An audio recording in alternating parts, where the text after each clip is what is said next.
make up my mind about Bugs. It was weird, because he was exactly the kind of guy I usually make friends with. But there was something about him that I didn't like. My suntan was progressing well. The sky had been mainly cloudy over the first few days, but now I was getting as brown as I'd ever been. "Cool," I said the next day when we were fishing, noticing how dark my skin was. Etienne looked round. "What is it?" "Just my suntan. I'm getting really brown." Etienne nodded. "I thought maybe you were thinking of this place." "The beach?" "You said cool, so I thought you were thinking how good it is here." "Oh, well, I often think that. I mean, it was worth the trouble, wasn't it? After that long swim and the dope fields. You fish, swim, eat, lie around, and everyone's so friendly. It's such a simple life. If I could stop the world and restart life, put the clock back, I think I'd restart it like this. For everyone. You know what I mean?" Etienne nodded. "All these thoughts are the same as mine. The same as everybody's." I got out of the water and checked my watch. It was exactly midday. "I think I'll go and find Keaty now. He's going to show me a tree." "Tree?" "A tree by the waterfall. Tell the others where I've gone. See you later." Since arriving at the beach, I'd only been to the waterfall a couple of times and never on my own. It was partly because I had no reason to go there, but also, I now understood, because the area made me feel nervous. It represented a link between the beach and the outside world, the world I'd nearly forgotten. I found Keaty near the vegetable garden where he worked. "Hey," he said when he saw me. "What are you doing here?" "You were going to show me a tree. I left work early." "Right, I forgot. Let's go." It was a tree about 20 metres high to the right of the pool. I'd noticed it before when I'd been wondering how to get down from the top of the waterfall. Keaty showed me the marks cut into one side of the trunk. 3 names and 4 numbers. Bugs, Sylvester and Daffy. The numbers were all zeros. Sylvester, another name from a children's film like Bugs Bunny and Daffy Duck. "Who's Sylvester in the camp?" I asked Keaty. "Salvester." "Oh, so Sylvester is Sal, right?" He nodded. "So they were the first people here?" "The first. 1989. The 3 of them hired a boat from Comprehension." "They knew about this place already, or—" "Depends who you talk to. Bugs said he'd heard about a hidden lagoon from some fishermen on Koh Palui, but Daffy used to say they found the place by chance." "By chance?" "Yeah, that's what he said. They didn't start the camp until 1990. They spent the second half of 89 going round India, then came back to Koh Phangan at the end of the year. They saw that Koh Phangan was becoming as spoilt as Koh Samui, and they wanted to stay somewhere completely unspoilt, especially Daffy. They really knew what they were doing. They'd organised most things in the camp by the time Sal brought me here, which was, 93. "So, when you came, were there as many people as now?" "More or less, apart from the Swedes and Jed." I looked back at the tree. "And the zeros, what do they mean?" Keaty smiled. "That was Daffy's idea. It's a date." "A date? The date of what?" "The date they first arrived." "I thought that was 89. "It was," Keaty touched the tree, "but Daffy used to call it year 0. We started walking back towards the camp, and I thought about what Keaty had told me. The more I thought about it, the more I liked the idea of what Sal, Bugs and Daffy had done. From Keaty's words, I pictured the scene. January 1990. Maybe New Year's Eve, Koh Phangan. Daffy, Bugs and Sal talking as the sun starts coming up. Sal's found a boat to hire. Bugs has some tools in his backpack. Daffy's got a sack of rice and perhaps some bars of chocolate. By 7 that morning, they're walking down the beach. They don't look back, they just get into their boat and sail for the hidden paradise they'd found a year before. I found myself wishing I could meet Mr. Duck again. I wanted to shake him by the hand. As we passed the kitchen hut, Kitty and I looked in to say hello to the guy who was the main cook. His face was an angry red and shining with sweat. "What's wrong?" I asked. "The rice," he said, marching out of the kitchen hut to one of the huts used for storing food. We followed behind. "There," he said, pointing to 3 empty sacks and 2 full ones. "What's the problem?" said Kitty. The guy tore open the top of the nearest full sack and rice poured out, black and green, completely rotten. I covered my nose and mouth to block the terrible smell. "Oh, that's horrible!" The guy pointed up to the roof. "It leaked?" I asked. He nodded, too angry to speak, then marched back to his cooking.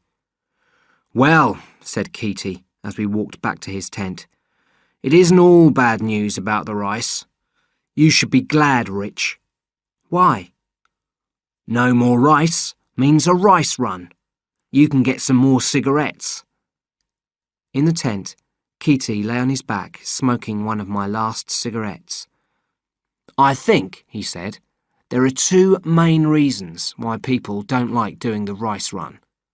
Number 1, it's a complete nuisance. Number 2, it means visiting the world." "The world?" I asked. "The world. It's another Daffy thing. The world is everything outside the beach." "So what happens on the rice run?" "A couple of people take the boat and go to Comprehension. Then they buy some rice and come back here." "We've got a boat?" I asked. "Of course. Not all of us are such good swimmers as you, Rich." "I didn't realise. I didn't think about that." "Well, a quick trip to Comprehension doesn't sound too bad." "Yeah." Now Kitty was grinning. "But you haven't seen the boat yet." An hour later, the entire camp sat in a circle.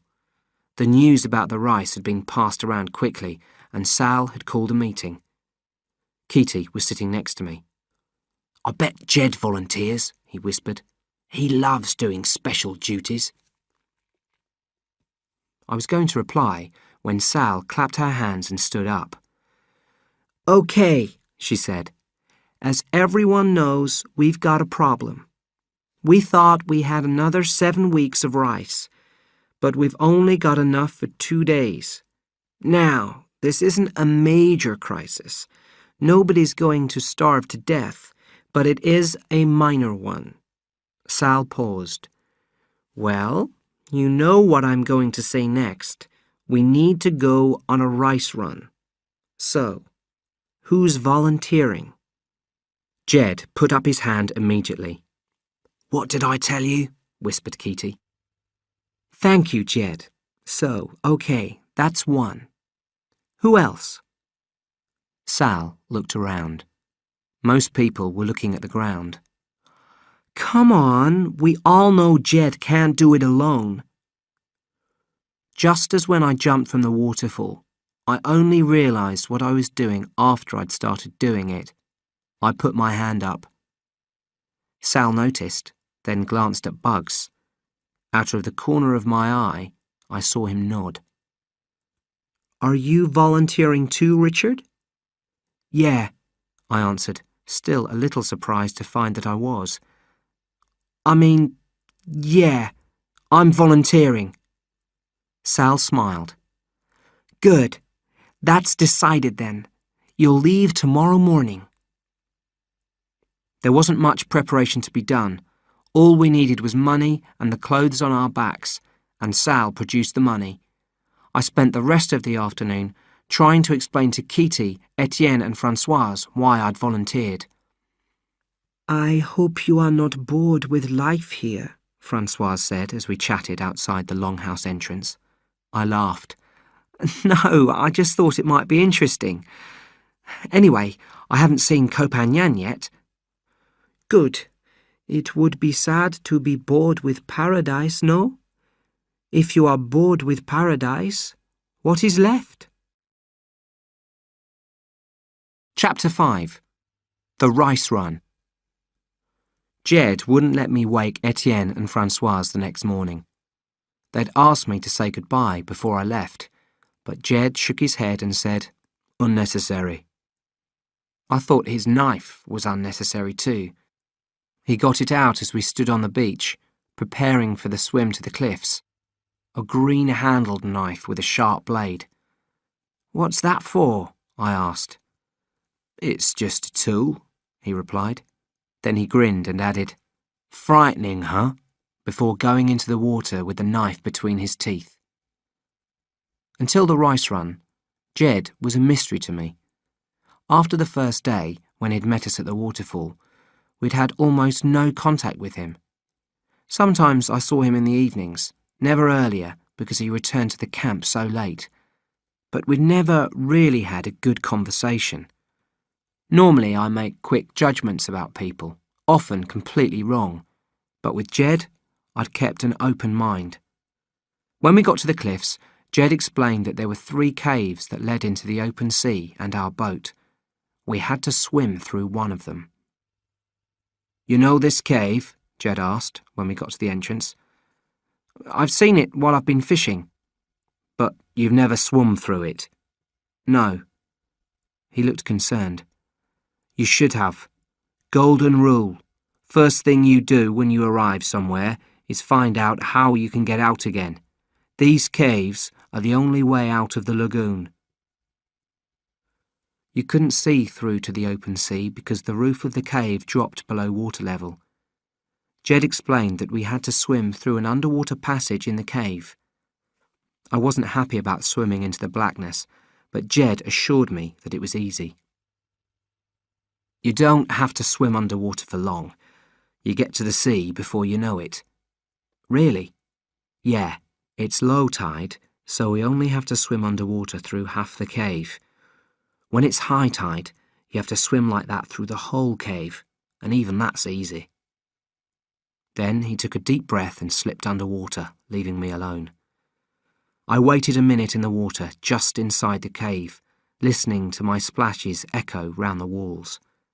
My feet and legs were cold, reminding me of the diving game with Etienne and Francoise off Koh Samui. The echo began to scare me so much that I dived down into the inky water of the cave. Unusually for me, I kept my eyes shut as I swam. I guessed that with each kick I swam about 1 metre, and carefully counted my strokes to give me a sense of distance. After I'd counted 10, I began to feel worried. An ache was building up in my lungs, and Jed had said that the underwater passage was no more than a 40-second swim. At 15 strokes, I realised I had to make a decision about whether to turn back. I gave myself a limit of 3 more kicks. Then, my fingertips suddenly broke the surface of the water. I knew something was wrong as soon as I took a breath. The air was so bad that even though I needed oxygen desperately, I could only manage short breaths before I started being sick. I looked around me, but it was so dark I couldn't even see my fingers in front of my face. "Jed!" I called. Not even an echo.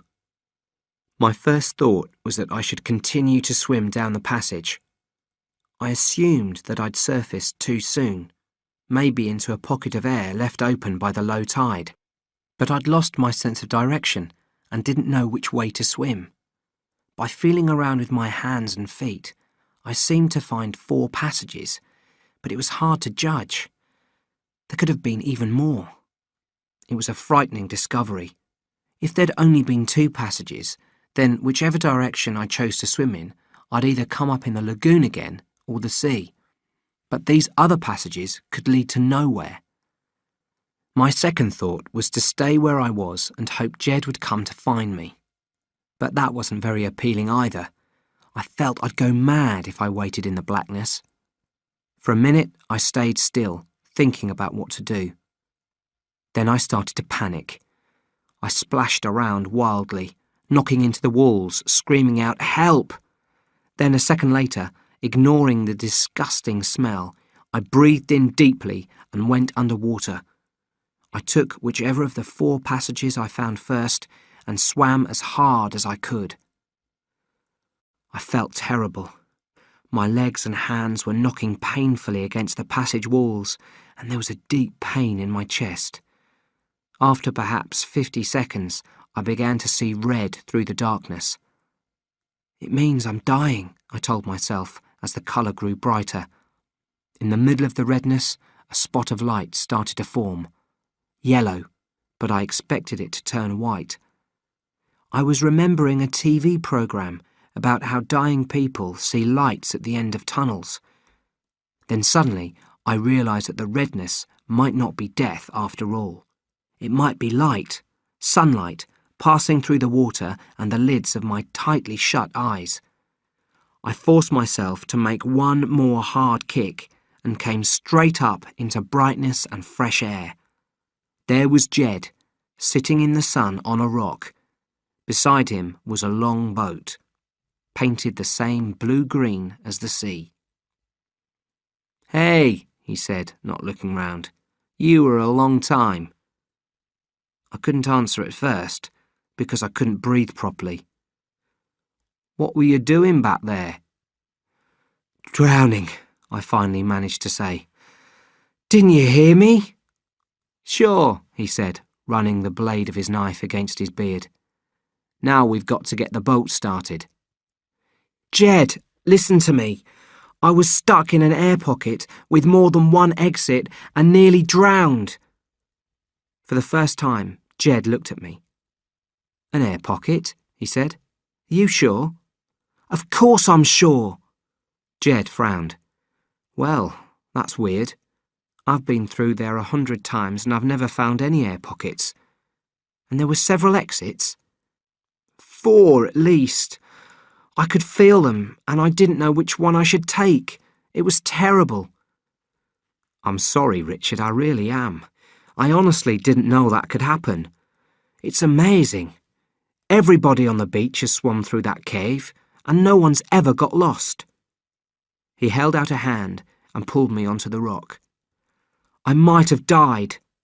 Jed nodded. "You might have. I'm sorry." 20 minutes later, I was ready to set off for Comprehension. I liked our boat immediately. I liked its Southeast Asian shape and the brightly painted patterns on the front. "Right," I said when we were both in the boat. "Let's start the engine." I recognised the engine type. "Here we go," I shouted, and the engine roared into life. When we set off, I was keen to get to Comprehension. I was pleased to be doing something important for the beach. But an hour later, as the shape of the island was forming on the horizon, my keenness began to be replaced by anxiety. I was suddenly aware that meeting the world would bring back all the things I'd forgotten. I wasn't exactly sure what these things were, but I knew I didn't want to be reminded of them. I looked at Jed and guessed that he was feeling the same. To avoid thinking about the world, I started daydreaming about Francoise and how beautiful she was. "West! More! Land!" I suddenly heard over the noise of the engine. I stopped dreaming and shouted out, "What?" "I'm going west. There's more open beach to land on. Fewer beach huts." I nodded in agreement. While I'd been thinking about Francoise, Comprehension had got much closer. I could now see the trunks and leaves of some coconut trees, and the midday shadows beneath them. The stretch of beach we landed on was empty, apart from a few old beach huts. We jumped out of the boat and dragged it up onto the beach. "Are we going to leave the boat here?" I asked. "No, we'll have to hide it." Jed pointed to the trees. Maybe up there. Go and make sure the area is completely empty. OK. Not far from where we'd landed, I found 2 trees with a bush between them. The bush would cover the boat completely, and the nearest beach huts were 50 metres away. Here seems fine, I called to Jed. Right, come and help me then. With the weight of the engine, the boat was very heavy. Eventually, we managed to get it between the trees and under the bush. We were both completely exhausted and looking forward to a drink and a big meal. An hour later, we were walking past rows of busy beach huts and sunbathers. I was surprised that people weren't taking more notice of us. Everyone looked so strange to me that I couldn't believe I didn't look equally strange to them. Let's eat, said Jed, and we walked into the nearest cafe and sat down. Jed looked at the menu while I looked around me in amazement. Even the plastic chair I was sitting on was strangely uncomfortable. I couldn't work out the right way to sit on it. How do you sit on these things? I said. Jed looked up and laughed. It's weird, isn't it? All this, after the camp.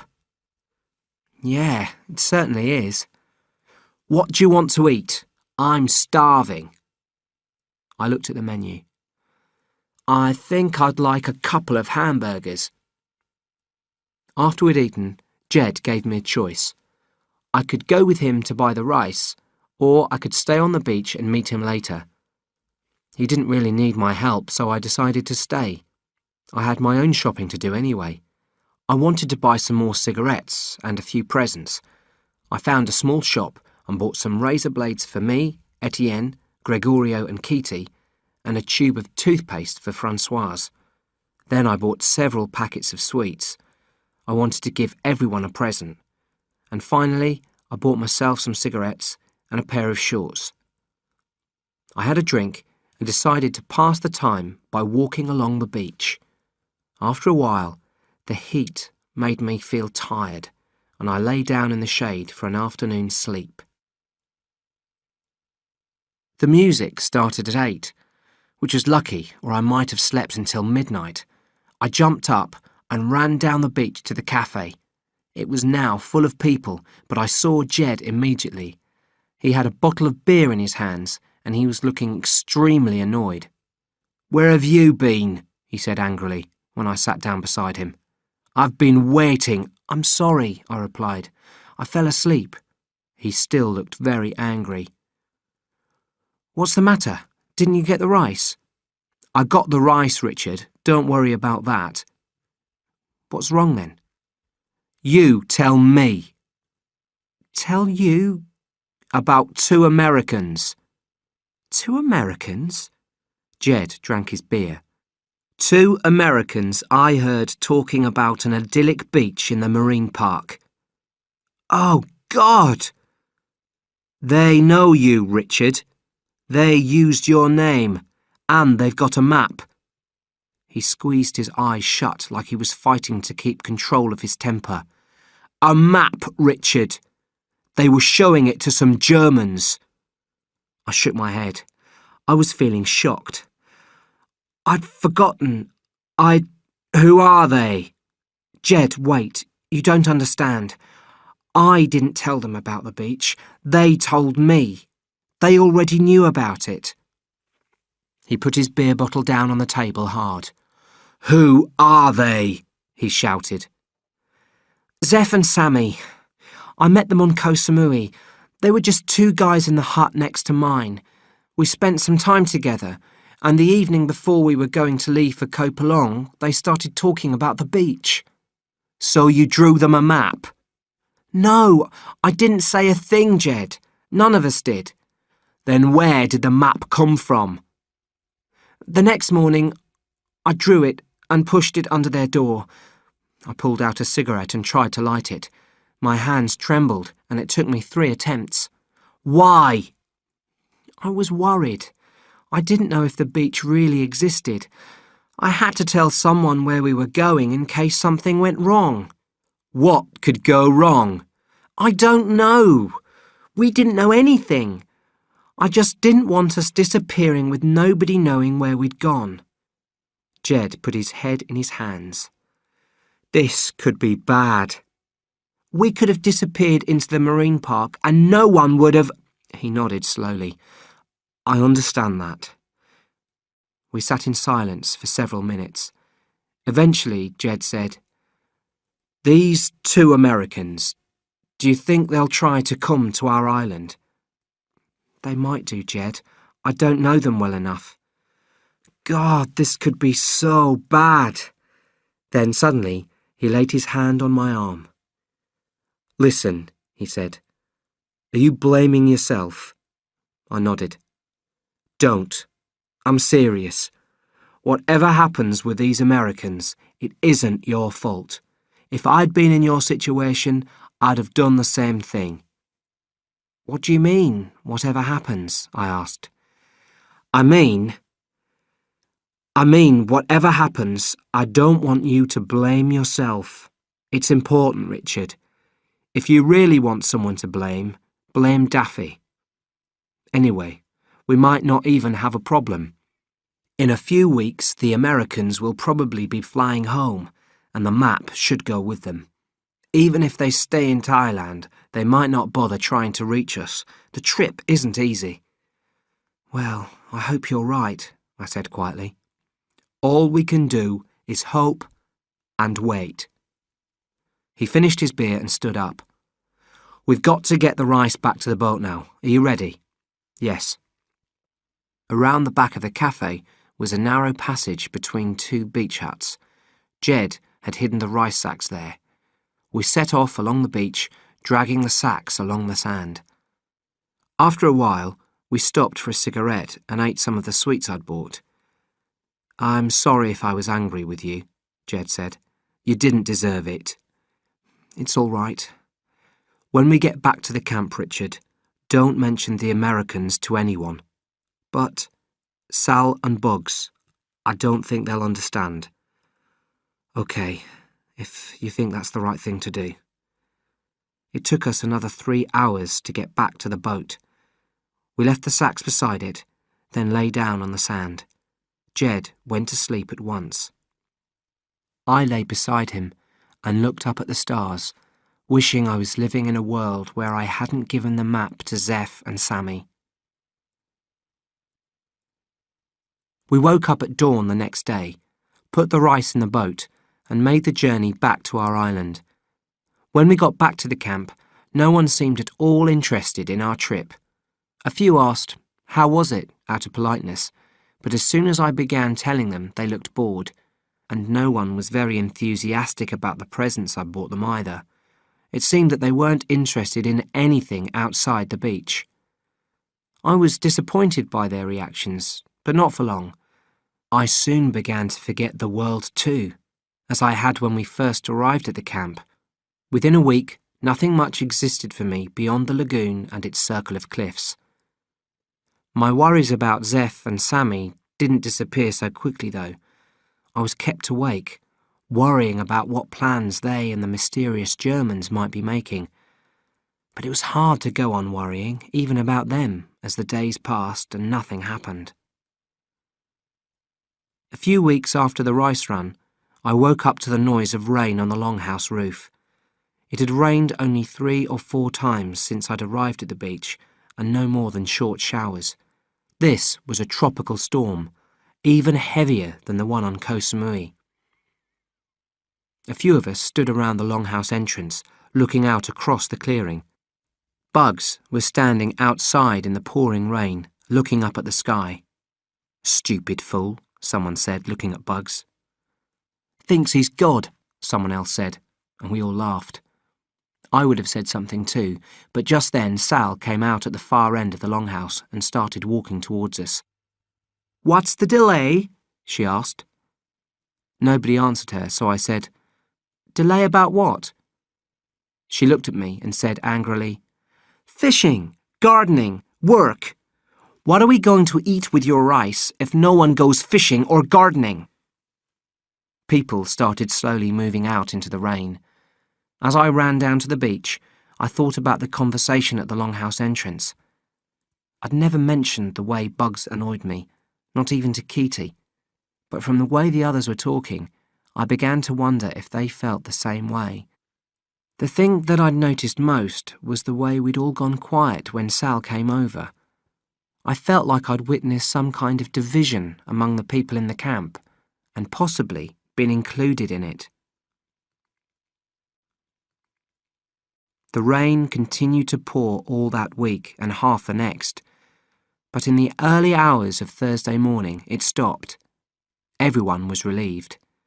One day, on my way back from the beach where we'd been fishing, I met Sal. "Richard, are you going back to the camp?" "Yes." "Will you walk with me to the garden? I've got to go down there and I'd like some company.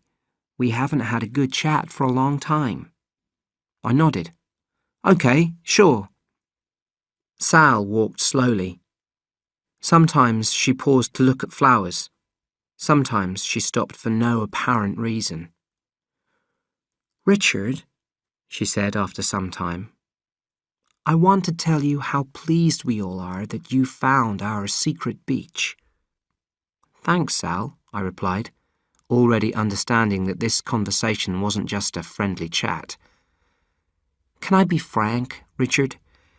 When you three arrived, we were all a little worried. Perhaps you can understand why." "Of course. But you all fitted in so well. Better than we could have hoped. We really appreciated you doing the rice run, Richard." "Oh, well," I said, trying to look modest. "I feel a little guilty about the way I spoke to you that miserable wet morning at the longhouse entrance. I don't consider myself to be the leader here, but—" "You are the leader, really, Sal." "Oh, maybe in some ways I am," she laughed. "People come to me with their problems, and I try to sort them out. Kitty, for example. I know you and Kitty are close, so I presume you know about his problem. He wants to stop gardening." I knew Kitty hated work in the garden and wanted to join one of the fishing groups. "That's right. But it isn't easy moving people to different jobs. I've been telling him it isn't possible for months. He was going to start fishing when your little group arrived. He was terribly disappointed, Richard. I realize now that if I'm going to improve his situation, I'm going to have to move someone." "Who?" I asked in an anxious voice. "I'm sorry, Richard, but it has to be you. I don't have a choice." "Oh no, Sal, please, I really don't want to move. I love fishing and I'm good at it." "I know you are, Richard, I know. But try to see it from my position. Kitty needs to move out of the garden. I can't separate Etienne and Francoise or the three Swedes. Gregorio has been fishing for 2 years. The Yugoslavs don't know how to do anything else. Honestly, Richard, if I had a choice—" "Yeah," I said, looking at the ground. "And I'm not going to make you do gardening." "You aren't?" A terrible thought crossed my mind. If I wasn't going to do gardening, maybe I'd be doing carpentry with bugs. Any job would be better than that. "No, you'll be working with Jed. He wants a partner on his trips round the island, and he suggested you." I looked up. Jed. Cool! It had never occurred to me that Jed might want someone with him. Although we'd become friendly, I thought he preferred being alone. "I know," Sal continued, apparently reading my mind. "I was surprised too. You must have made a good impression on the rice run." "But what does Jed need help with? Doesn't he just steal dope?" "He does that, yes, but other things as well. He'll explain." "I see." Sal smiled. "Richard, I'm so glad we've sorted all this out. I've been worried about telling you for days. Now we can go and find Kitty. Would you like to give him the good news, or shall I?" We walked to the garden together. When we got there, Keaty had already left for the camp, so I ran after him. "I feel terrible about this, Richard," he said when I told him the news. "I didn't want Sal to move you out of the fishing group." "No, it isn't your fault. It's just bad luck." We walked in silence for a few moments. Then Keaty said, "Do you know why Jed suddenly decided he needs help?" "I don't even know what he needs help with. We still don't know what he does in the jungle."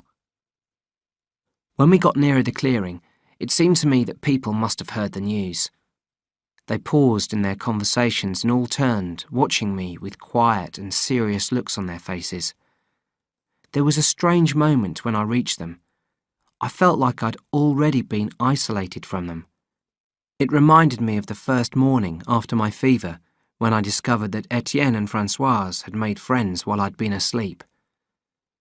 It took me over 2 hours to get to sleep that night. For the first time since arriving on the beach, I started thinking about home. Almost wishing I could return, in fact. Not to leave the beach permanently, just to contact a few important people and let them know I was still alive and okay. My family in particular, and a few of my friends. Chapter 6. Disaster Strikes. Jed's eyes were a little wider apart than mine, so I had to adjust the binoculars before I could see clearly. It took me several seconds to find the beach on the island next to ours, but then I saw the 5 familiar figures almost immediately. They were in the same place they'd been yesterday morning, and nearly every morning for the past 9 days, except for 4 days ago, when the beach had been completely deserted. That had caused us a bit of concern until they reappeared from the trees a couple of hours later. "They're still there," I said. "What are they doing?"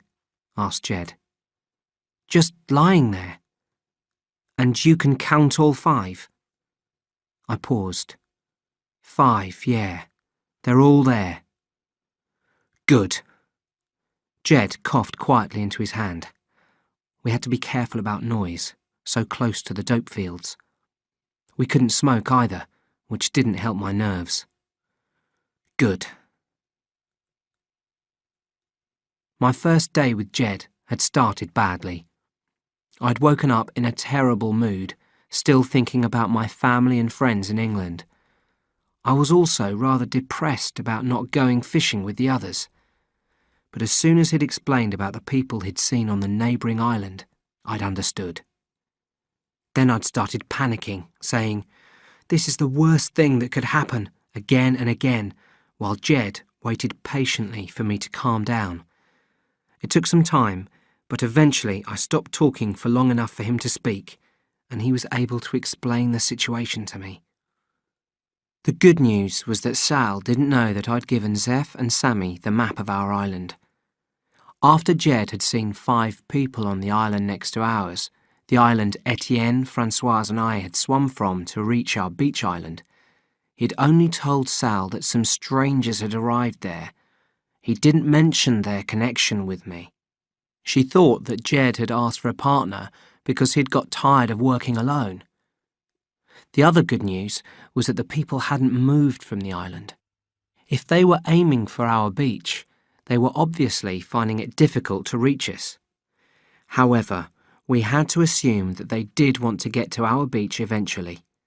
We also had to assume that 2 of them were Zeph and Sammy, and the other 3 were the Germans that Jed had seen on Comprehension when we did the rice run. We couldn't be sure about this because the people were too small to see clearly through Jed's binoculars, but it seemed likely.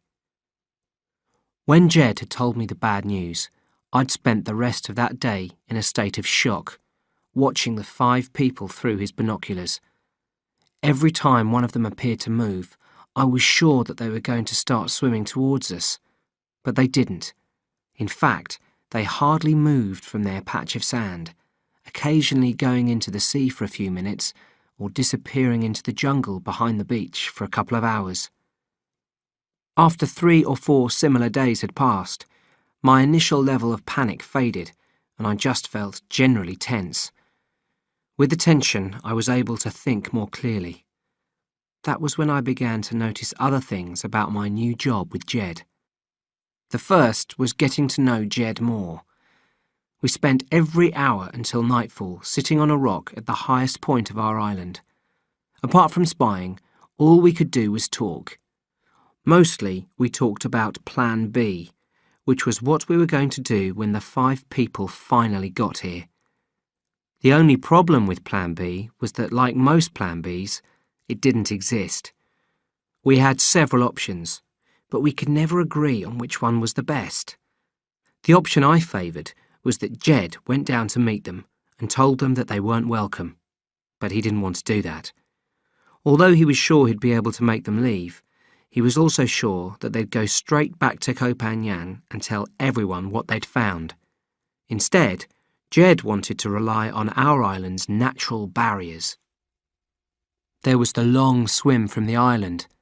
Then they had to get past the dope guards, find the lagoon, and then find a way of getting down the waterfall. Jed was confident that this would all be too difficult for them. I didn't like to remind him that Etienne, Françoise, and I had managed it. It was during one of our endless Plan B discussions that Jed told me about the main aim of his job: to look out for new people who were trying to find our beach.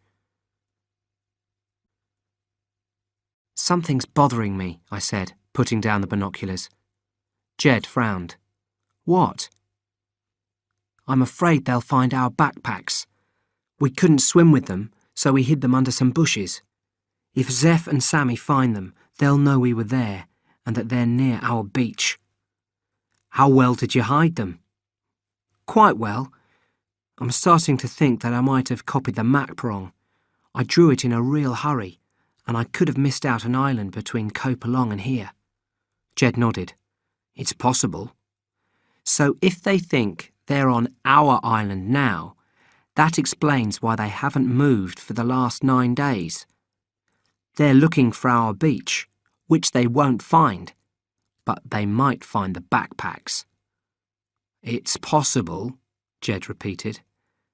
"But they sit in the same place all day. It faces us, right? So they know this is the right island.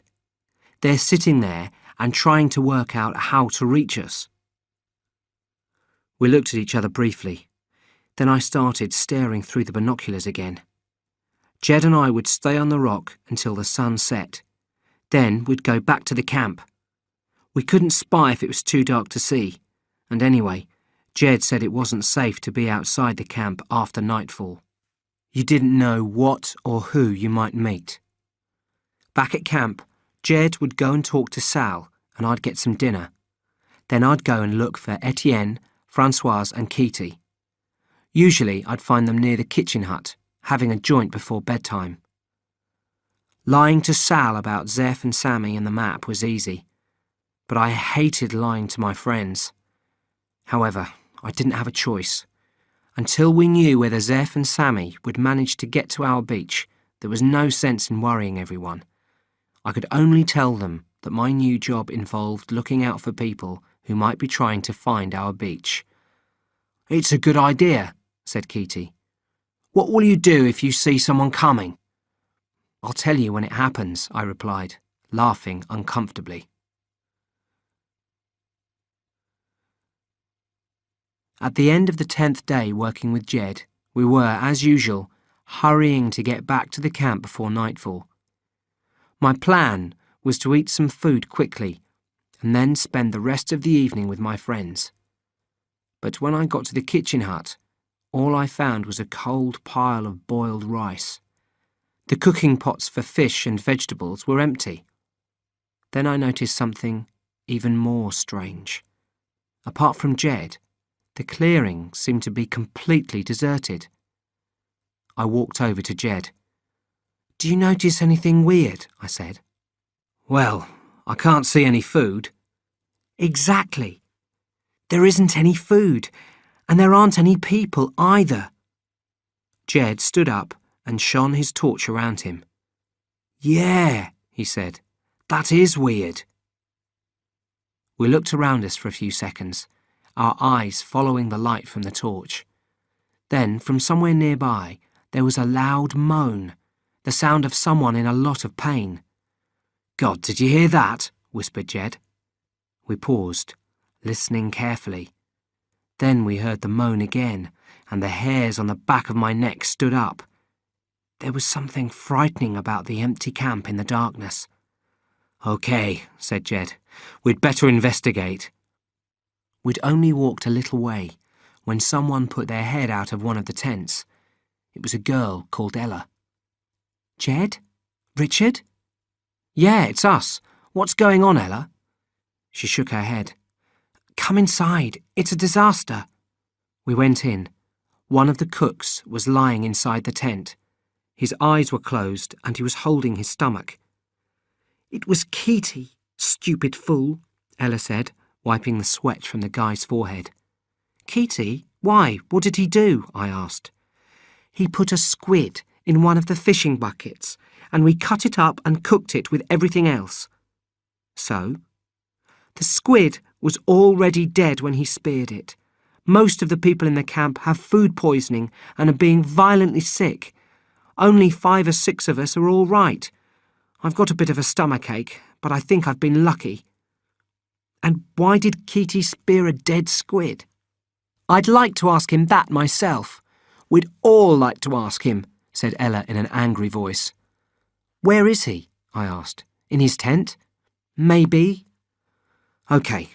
Well, I'll go and talk to him." It took me ages to find Keaty.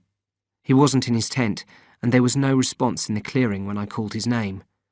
Eventually, I decided to check the beach where I saw him sitting in a patch of moonlight a little way down the shore. "Hi," he said in a low voice. I nodded and sat beside him. "I'm not very popular at the moment, Rich." "Neither is Squid."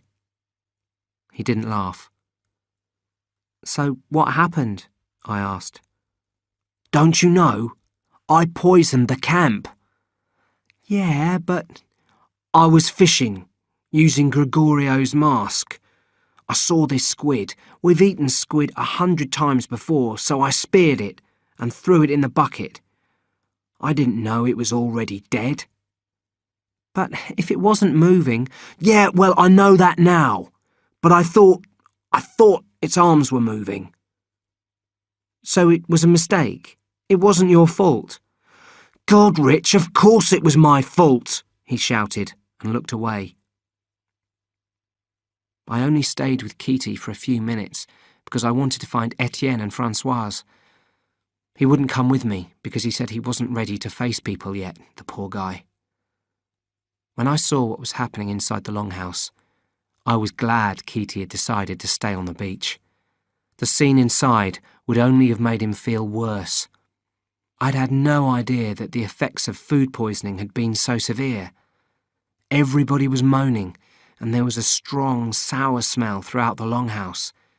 People were crying out for water or for the vomit to be wiped off their chests. I eventually found Francoise and Etienne. Etienne was asleep, so I suppose he might have been unconscious, but he was breathing steadily, and his forehead didn't feel too hot. Francoise, however, was awake and in a great deal of pain. She didn't cry out like everyone else, but she bit her bottom lip, and all over her stomach were marks from where she'd been digging in her fingernails. "Stop doing that," I said firmly. She looked at me through dull eyes. "Richard?" "Yes, stop biting your lip." "What is happening, Richard?" "You've got food poisoning." "I mean, what is happening to everyone else?" "Well," I looked down the longhouse. I wasn't sure how to answer in case I frightened her. "People are being sick." "Do you think this is serious for us?" No, I replied, laughing encouragingly. "You'll all be much better tomorrow. You'll be fine." "Good. Richard, I need some water. Please, will you bring me some?" "Of course. I'll be back in 2 minutes." Outside, I found Jed sitting in front of the kitchen hut, eating some plain rice. He held out his bowl as I approached and said, "You should eat." "I'm not hungry. Have you seen inside the longhouse?" He swallowed. "I put my head round the door. The same thing's happening in the tents." "Are you worried?" "Sure. People can die from food poisoning like this. We need to make them drink lots of water, and we need to keep ourselves fit so we can look after them. That's why you should eat something. You haven't eaten since morning." "Later," I said, thinking of Francoise. I got some water and walked back to the longhouse. While I'd been away, Francoise's condition had got worse. I helped her drink the water and stayed with her until her breathing became slower and heavier and she finally fell asleep. I don't really feel I have to explain what happened next, but I will anyway. I bent over and gave Francoise a kiss on the cheek. I remember noticing how soft and smooth her skin was. In the middle of that terrible night, with everyone moaning and all the vomit, I wasn't expecting to find sweetness. It took me a little by surprise, and I closed my eyes for a few moments, just for the chance to forget about all the bad things that were happening. But when I looked up, Etienne was staring at me. "What were you doing?" he asked. "Nothing. You were kissing Francoise."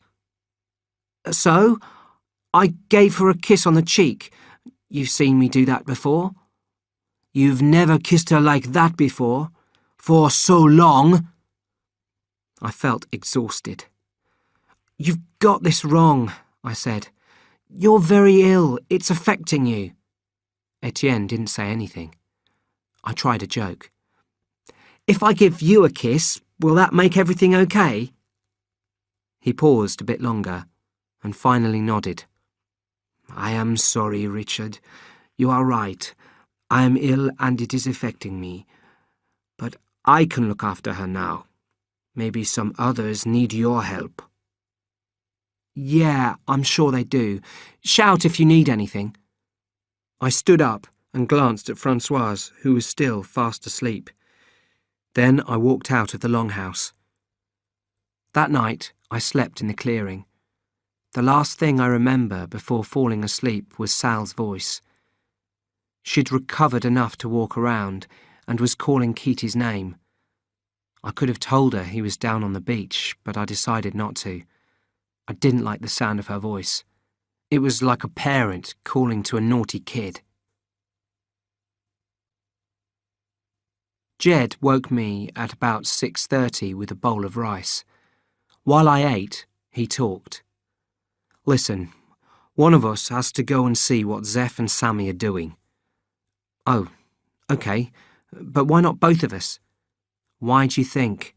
Someone has to stay here to look after all these sick people, and I think it should be me. I know a little bit about first aid."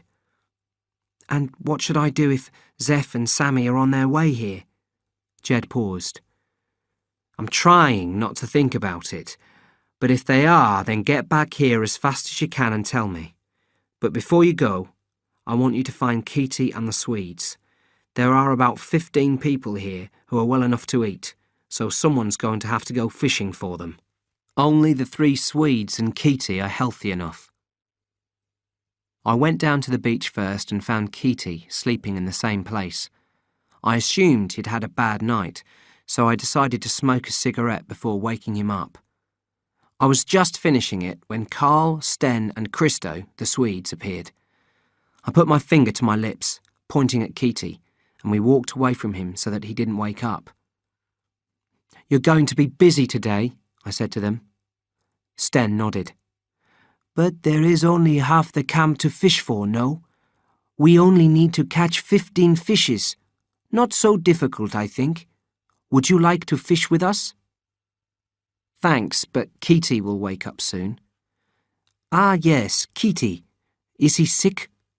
"No, he's fine. A bit depressed, but he didn't get food poisoning." "That is good. Well, we should be going. We will see you later, Richard." "Okay." Sten said something to Carl and Christo in Swedish. Then they walked down to the shore and began swimming towards the caves. When I got back to Kitty, he was awake. "Hi," I said. "Did you sleep all right?" He shook his head. "Are things bad at the camp?" "They were last night. It's better now, but people are still being sick." Kitty sat up and rubbed the sand off his legs and arms. "I should get back. Got to help." "No, don't go back yet. They want you to do some fishing." "They want me to go fishing? After the squid?" "That's what Jed said.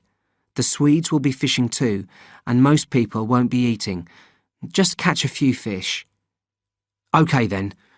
See you later, Richard," Kitty said, and set off down the beach towards the water. Hours later, I made my way back to the camp after spending the afternoon watching Zeph, Sammy and the Germans through Jed's binoculars. The clearing was empty apart from Ella, who was cleaning a few fish outside the kitchen hut. "I was hoping you'd bring some more fish," she said when she saw me. "Kitty's the only person who's brought me any." "What about the Swedes? Haven't they come back yet?" "No, they haven't. What time is it anyway?" I looked at my watch. 6:30. I wonder why they're taking so long. Maybe it's the boat. Perhaps the engine broke down or they ran out of petrol. Ella looked annoyed.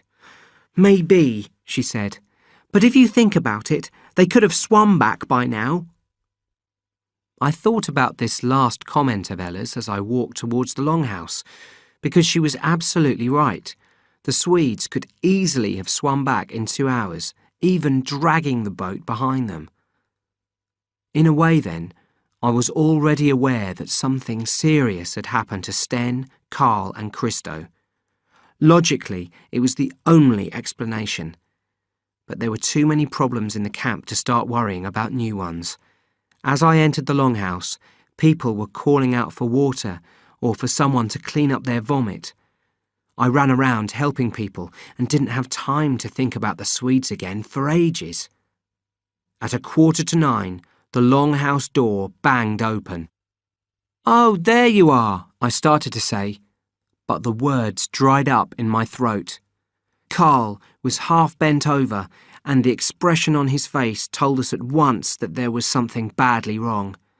He took a single, heavy step towards us, moving into the brighter candlelight. That was when we realised that he was carrying someone on his back. Sten. Suddenly, Carl fell forwards without making any effort to stop himself, and Sten slipped off his back onto the floor. He was terribly injured. There was a circle of flesh as large as a football missing from his side. Etienne was the first to move. He raced past me, almost knocking me to the ground. When I looked up, he was bending over Sten. I heard Sal behind me calling out, "What's happened?" And then Carl began screaming at the top of his voice. For a minute, people covered their ears as his cries filled the longhouse. It was only after Kitty had grabbed him, shouting at him to shut up, that he managed to say one word. "Shark!"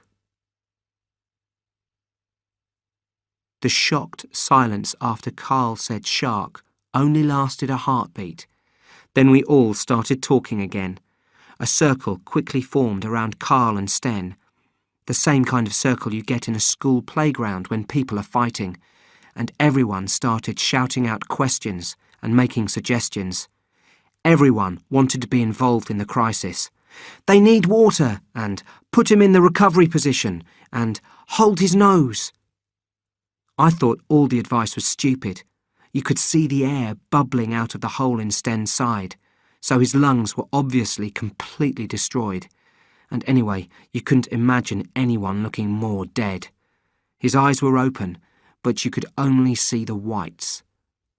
Carl could hardly be put in the recovery position while he was rolling around and screaming. The only person who was talking sense was Sal. She was shouting at everyone to get back and shut up. No one took any notice, though. I pushed my way backwards through the crowd, which was easy as most people were trying to get closer to the Swedes. As soon as I was out of the circle, I began thinking a lot more clearly. 2 realizations hit me at once. Number 1 was that I now had a chance to have a cigarette. Number 2 was Christo. Nobody had even mentioned the third Swede, who might have been on the beach, wounded and waiting for help to arrive. I hesitated for a couple of moments. Then I made my decision and ran down the longhouse, passing the few squid sufferers who were still too ill to see what was going on. Just before I ran out of the door, I lit a cigarette and shouted, "Christo!" But I didn't wait to see if anyone had heard me. Through the jungle, I cursed myself for not having grabbed a torch. I couldn't see much apart from the red light from my cigarette. On the beach, however, there was enough moonlight to see clearly. Across the sand were deep tracks where Carl had dragged Sten. He seemed to have reached the beach about 20 metres from the path that led to the clearing. Christo, I noted, couldn't have reached the shore. In the light from the moon, the sand was silver. If he'd been there, I'd have seen him. I took a deep breath and sat down near the water, wondering what to do. Christo wasn't on the beach, and I hadn't passed him on the path from the